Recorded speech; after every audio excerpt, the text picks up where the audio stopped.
Last we left the Grandstreeter family, they had a broken leaf spring.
So, as you can clearly see, we bought a used 2022 Nissan Frontier. Deep pearl blue. Sharon really likes the color. It's a little heavier. Can tow a little better. I think it'll be great for what we're using it for.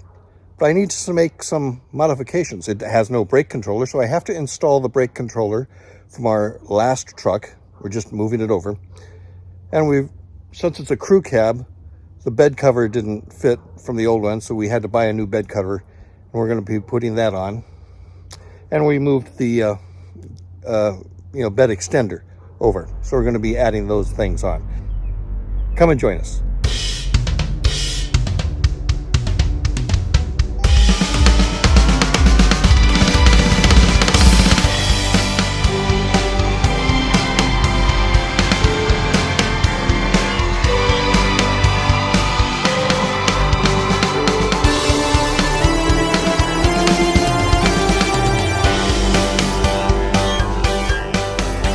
Next thing I'm going to do is put in the brake controller, because that's probably why you're all here. You want to see that. So I have an assistant to help me with this, but it's not the dogs.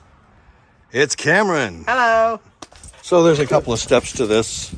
First thing we need to do is disconnect the battery, because, well, you don't want to short something or bump something in here and have an airbag blow up in your face. That would be bad. So we're going to pop the hood. Just right down there. Open this hood here. There's a little lever right there. Where is that? There we go. And the 2022, this is something I haven't seen since the 60s. They have hydraulic shocks to hold the hood open, and no little stick or anything. Let's see, I have to come over here and I have to disconnect this section right here from the battery. Okay, as James Doohan used to say when he played Montgomery Scott in Star Trek, the right tool for the right job. That, we loosen that right up. So this is what I'm installing here for the brake controller. We had it in the previous truck. It's a Primus IQ by, I think you pronounce it, Takanasha. Yeah. So it worked really well, so I'm glad to move it over. So you know where I'm putting this thing? No. You have no idea where this goes? No. Okay, so the brake controller is actually going to go right down here underneath the steering wheel. Huh. But then it connects inside, and I had a real hard time finding anybody that knew where this connected. I checked online, I looked at diagrams, I went to the Nissan site. There was no references as to where the plug was located. So I finally was able to crawl back up inside there, and I'll show you where it's at. We'll give you a better look later, but it's actually right up in this area. Yeah, so this will go in later. I need to take this piece right here and plug it in right up in here. So what's going to happen, don't be shocked by this, but I'm going to crawl under there and get up in there, and then we're going to rotate you till you're upside down and give you a nice smooth move in and up underneath so that you can see where this is located.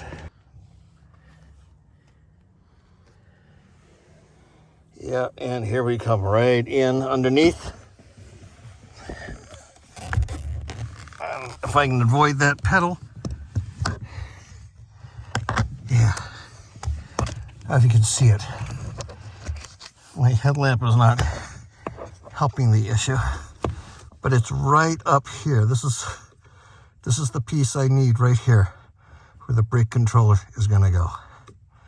That's where it's located.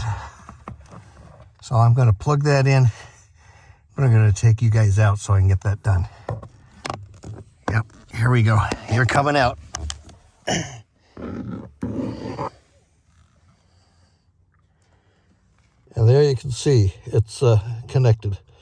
I know it's kind of a sideways view, but yeah, connected right there. This is the this here's the emergency or the parking brake, and then this lever up here is the foot brake. Yep, and then right up here is the OBD connector. Okay, there it is right there, and then this I think can fit right in there like that. Yep, just takes a little bit to get in there. There you go. Yep, reattach the battery now. So before I go any further, I want to test this. I've got power now, obviously, to it. I got a little red dot there. It's giving me signal. So we're gonna turn the truck on. Yep, it's giving me signal. It's not giving me numbers because I'm not hitched up to the trailer. I'll have to do that a little later. We'll hitch up and check it out. But it's working. So the only thing left to do is to tie wrap those that cord somewhere where it won't dangle. And there we are. It's underneath there. This cable runs right down underneath, loops up over the box under the fuse box underneath here, and is tied up.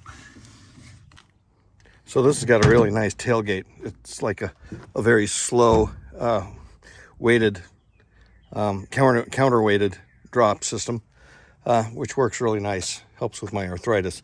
And then as you can see, we have a rail track system, which means I can put in the bed extender.